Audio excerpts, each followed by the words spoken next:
san'atkor do'stimiz Ashrabek Narmozni chorlayman do'stlar. Assalomu alaykum.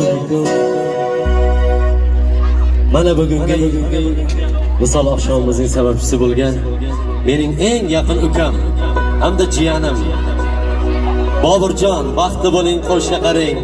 Mana shu Ikrom akamning xonadonida doim to'y, tantana aramasin. Mana shu Bobur ukamga atab bitta qo'shiq qilib kelganmiz. Boburjon, to'ylaring muborak bo'lsin jiyanim. Vaqtli bo'l, qo'shga qara. Barcha qish tovarlarimizni raqsga davramizga chorlab qolamiz. Mana shu qo'shig'im Bobur ukamga atab tayyorlaganmiz. Agar Ikrom akamga to'ylar muborak bo'lsin. Boburjon, vaqtli bo'ling, qo'shga qara.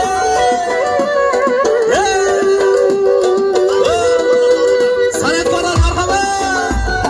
To'ylarimda boshi qosh bo'lib, davralarining eng yoshi bo'lib, quvonchlarga to'lib, o'ynab bering jon dadam onam.